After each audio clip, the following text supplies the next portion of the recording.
Welcome to episode 4 of the 25-mile drive. I am Jake Wilkins. Thank you for joining me on my way home. Today I want to talk about something that has been on my mind for probably like 2 full years. I've been thinking about this.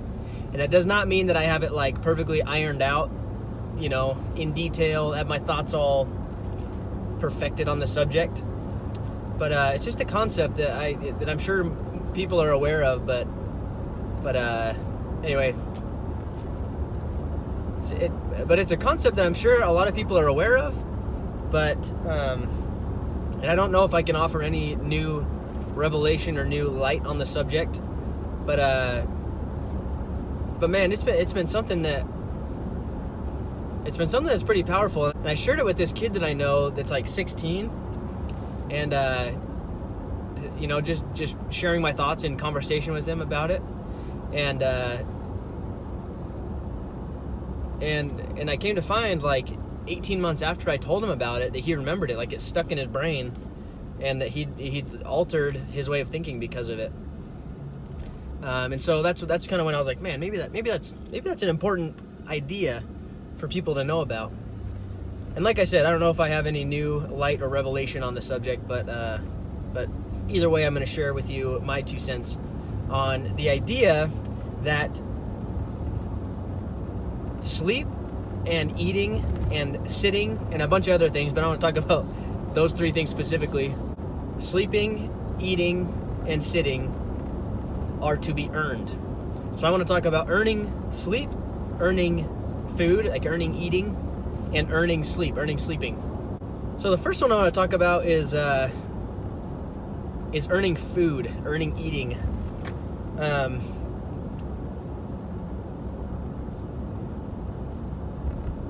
so the first one that I want to talk about is earning food, is eating, earning eating.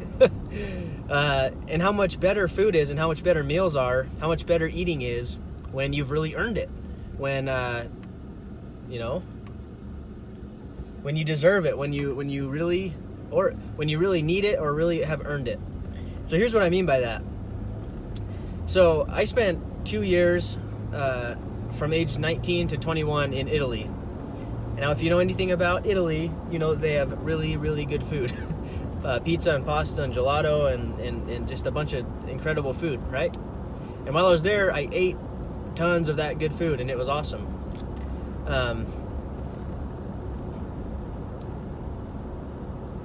And so I've been back for several years now. I got back when I was 21. I'm 26 now, so I've been back for 5 years. And so last spring, so a little over a year ago, I was able to go back to Italy with my mom and my wife, which was awesome. And we spent some time we spent most of our trip, we spent a few days in Rome, but we spent most of our trip in Tuscany, going to several different cities in Tuscany. And we spent 2 days in Florence. There's this really famous place where you could kind of hike up this hill, and there was a plateau at the top of this hill where you could, it was like an overlook, so you could see the entire cityscape, of Florence, which is incredibly beautiful, just an awesome place to be. We kind of watched the sunset up there, and we listened to this live music that was incredible. It was just like this, something out of a movie, like this perfect scene and perfect place. I felt very lucky to have been there for that. So the sun was setting, so we said, we better get back. So we started going down the hill, and we looked up a restaurant, and we didn't want to go to a restaurant that was on one of the main streets where all the tourists go. We wanted to find somewhat of a restaurant off to the side that maybe more of the locals knew about than more of a tourist place. Because when you go to anywhere, when you travel anywhere, and you're a tourist and you go to the main traffic areas, you get different food. You don't get the real food native to that place. You get tourist food, and it's not as good. I promise you, it's not as good. So whenever you travel, that's a piece of advice. Try to find somewhere off the beat, try to find somewhere that is off the main roads. It's probably going to be better. But anyway, we found this little restaurant. I can't remember what it's called, but And for my entire 2 years in Italy, the only time I'd ever had pasta with just like red meat sauce, like everybody calls it spaghetti in America. So just like pasta with like tomato sauce and beef. I had only had it made by like really old Italian women that had been making it for like 50 years, and they had this down perfect, and it was so good.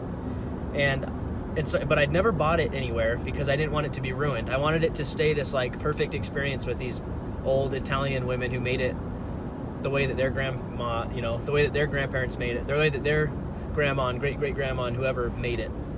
I didn't want to ruin it in my head and in my taste buds.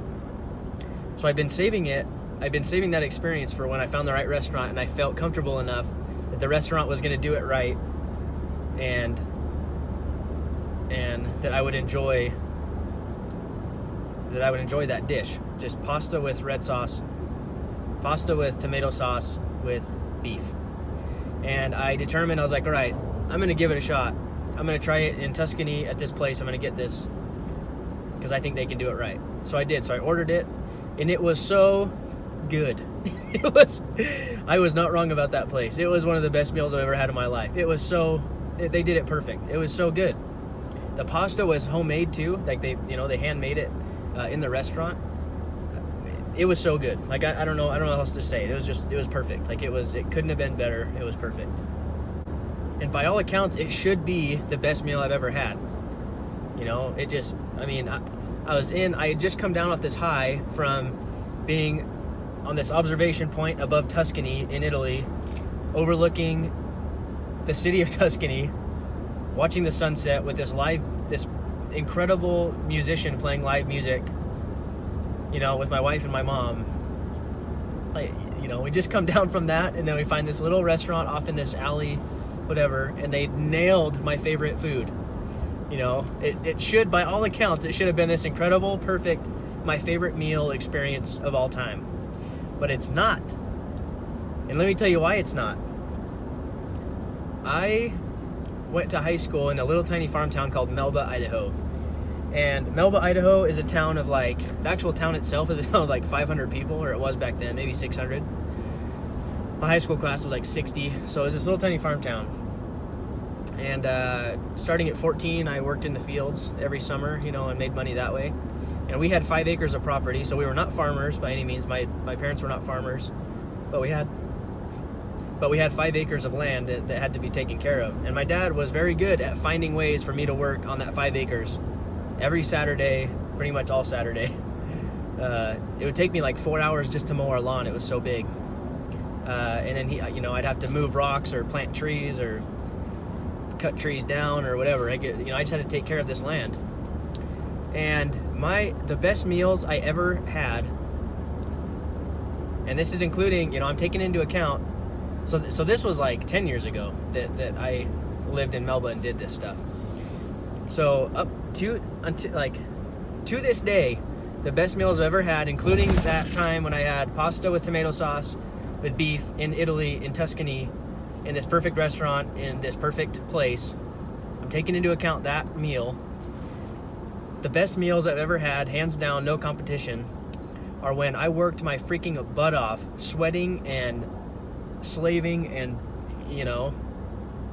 my entire body is like shutting down from being, in the sun all day and working hard and sweating, and my muscles are just toast from moving rocks or moving dirt or cutting down trees with an axe or whatever, I'm just destroyed. The best meals I've ever had were when I would have worked that hard and I was exhausted and sweaty and just done. And my mom would make a sandwich. Regular, normal bread with regular, normal, store-bought sandwich meat with these big, fat, thick tomato slices that were from our garden. She put salt and pepper on the tomato slices. She put mayonnaise and mustard. She put some lettuce, maybe some thick pieces of pickles, and just sandwich meat, and maybe some chips on the side. And I'm telling you, there's nothing better on earth than that sandwich. That sandwich tops every meal I've ever had. To this day, including the meal in Italy. including the perfect meal in Italy. That sandwich is better. Why? Why was that sandwich better? Why do I remember it to this day? And it wasn't just one time. It was every Saturday when I would work really hard. So I had that sandwich, many times over many years, and it still sticks out in my brain to this day as the best food I've ever consumed, ever.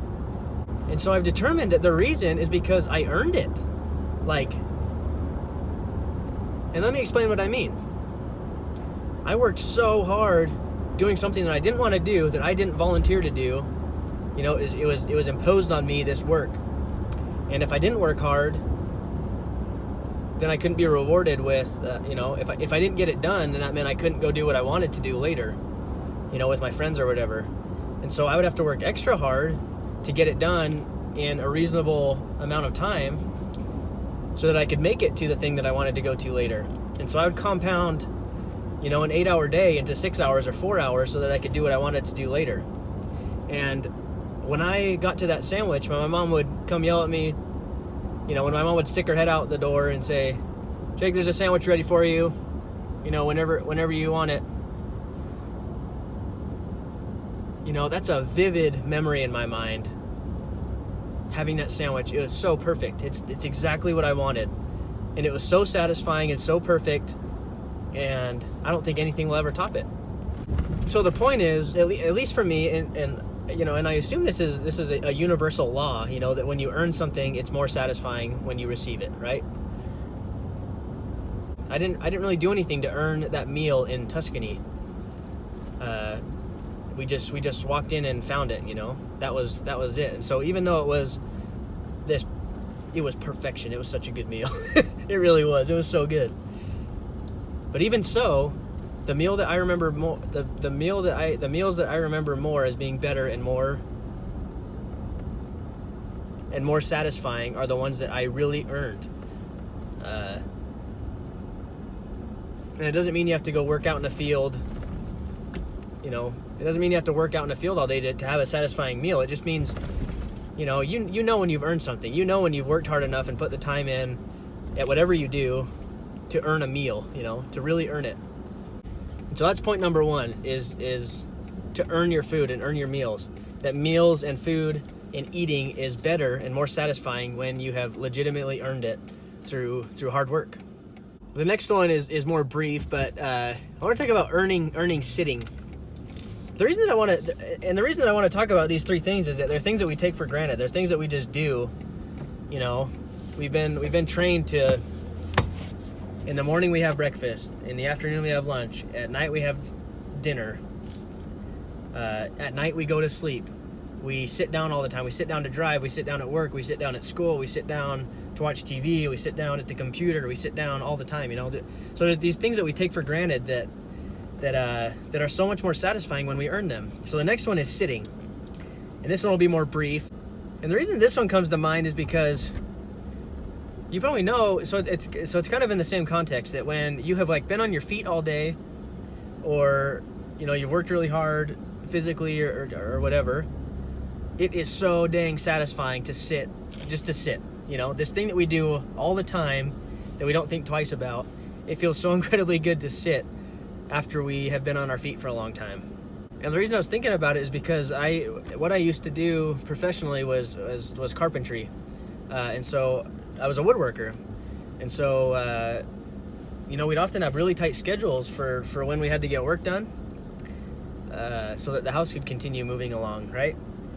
And so there were some times when we work, and it was usually a 10-hour day that we would work, but sometimes if we had to really get a house done, sometimes we'd work 12, 14, or 16 hours and then do it again the next day,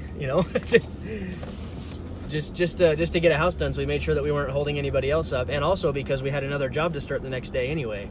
So for our sake and for the builders or whoever, we had to get it done. And I have so many memories of working for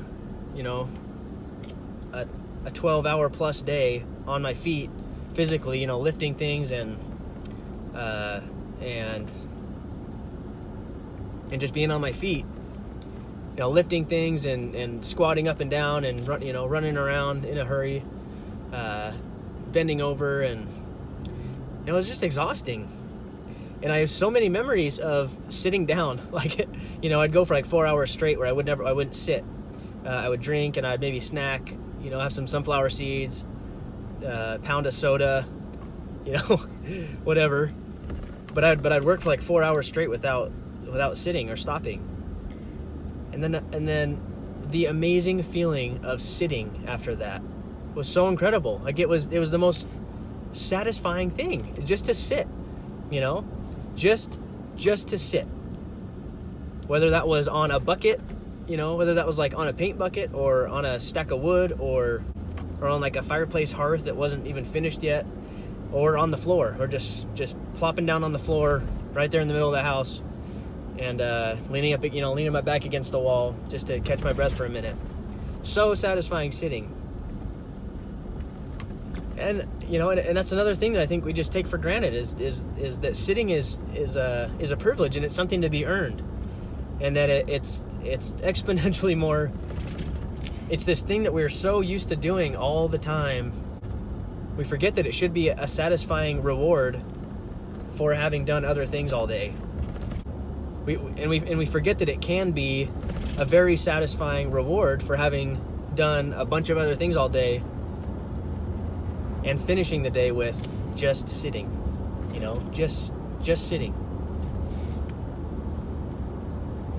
And so that's the second thing that we should try to earn more often is sitting. And keep in mind, like, I'm not trying to make the point that I'm not trying to make like some holier than thou point about like how physical labor is better than office jobs or something dumb like that. I'm not. I'm just saying there are things that we do all the time that we take for granted, and that if we look at things from a different angle, from a different perspective, we can see how we can make changes so that our life is more rewarding. And I think that these funny dumb things are some of those ways that we can make life more rewarding. Like today I was on my feet a lot today, and I got in my truck and I took my shoes off, which I barely ever do. So I'm driving with no shoes on right now, and it feels incredible. My feet were killing me, my legs were killing me. So sitting with my shoes off, driving down the road home is an incredibly satisfying experience for me. And so,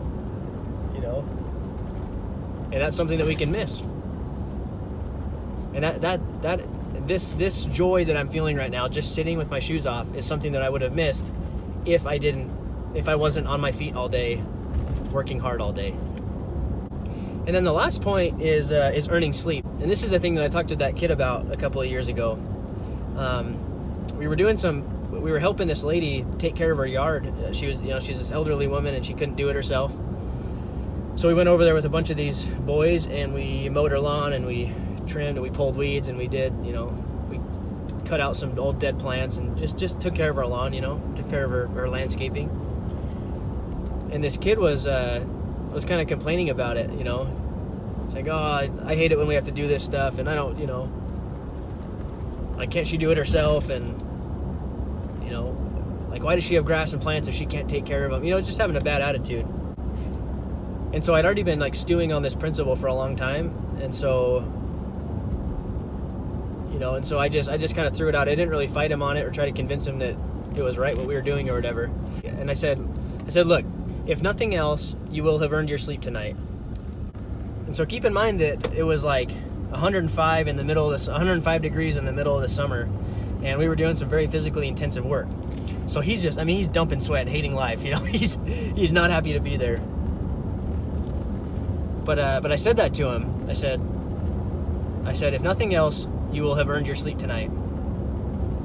And he didn't complain anymore. That was all that I said to him, was that one line. And then, like I said, a few years, like 18 months later, he brought it up to me. There was some other thing that we had to do, or he had to do, or something. And he kind of bumped me with his elbow, and he's like, I got to earn my sleep, right?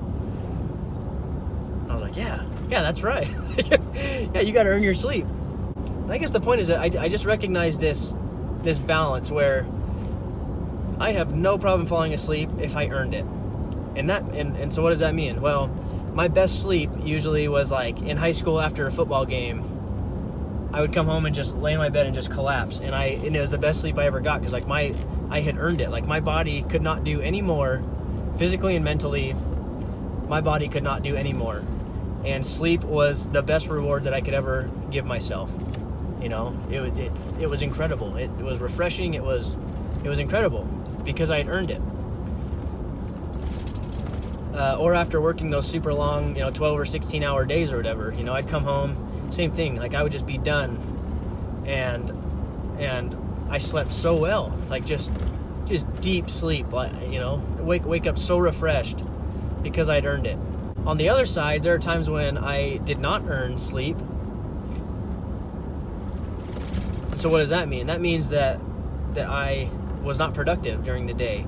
I wasted time. I showed up late. I played video games instead of working on my personal goals. I just wasted time. I wasted the day. And I find that when I have a day like that that's not productive, that I'm not proud of, that I, one, have a harder time falling asleep, and two, I do not wake up refreshed at all. I feel terrible when I wake up. And then in the most severe cases, when I like really, really have a bad day, and I don't mean like things that happened to me, I mean actions that I took or didn't take that made it so it was a terrible day. When I have a day like that that's just awful, and that I caused, this is a discovery that I made very recently, but I avoid sleep. This happened like 10 days ago. I only got an hour and a half of sleep on 2 nights that were only like 3 days apart. And I was wondering why that happened, and just this week I just keep thinking, I was like, man, why does that happen to me? Like, why can I one day just collapse, like absolutely be done, and then other days I can stay up all night? I'm not old, but I'm not 16 anymore. It's hard for me to pull an all-nighter, but I can on those days. Why is that? And just in analyzing those days that happened before those nights, I recognized that those were really terribly unproductive days, that I made them awful days. I wasted time. I showed up late to work. I didn't work on my personal goals. I just wasted the days. And what I think that I've discovered is that sleep, at least in my like subconscious mind, is a reward, and it's something to be earned, both physically and mentally and spiritually. Rest is, I don't know, and I'm sure that a lot of people will disagree with me, but I believe that rest is a reward, that you can only take a vacation if you've earned it. If you worked your freaking butt off and you're done, like you can't go on anymore unless you take a break. That's when you should go on a vacation, because you earned it. And it's going to be 10 times more rewarding because you can enjoy it because you know that you earned it, right? And so on a micro level, sleep is that way for me. I find sleep to be a reward. And I didn't, subconsciously, like I didn't realize that until like this week, that that sleep is something to be earned. Or, I realized years ago that sleep was to be earned, but on this level, I hadn't wrapped my head around it. That I will unconsciously avoid going to sleep and stay up all night if I didn't earn it, because to me it's like receiving a paycheck. For a day that you didn't show up to work. Your boss didn't even know about it. So you get paid every 2 weeks, right? You're supposed to work 10 business days in 2 weeks. And your boss has no idea that you only worked 9 days instead of 10. He pays you for 10 days. That's what it feels like to me. It's like being paid for a day that I didn't work. It's like it's being rewarded for something I didn't earn. So, you can come to whatever conclusion you want to about this stuff, but for me personally, it's in my best interest to earn these things because I enjoy them much more. And even though they're all things that I do every day, I enjoy them much more. They're much more fulfilling. They're much more satisfying. They're just better when I earned them. And so that's my challenge to you. If this makes sense to you, then that's my challenge to you, is to earn your sleep, earn your food, and earn sitting, and earn whatever else in your life that you think you might take for granted that could otherwise be more rewarding if you earned it. Well, I just pulled into my driveway. My wife and kid are inside, so I better head on out. But thanks again for joining me on my way home.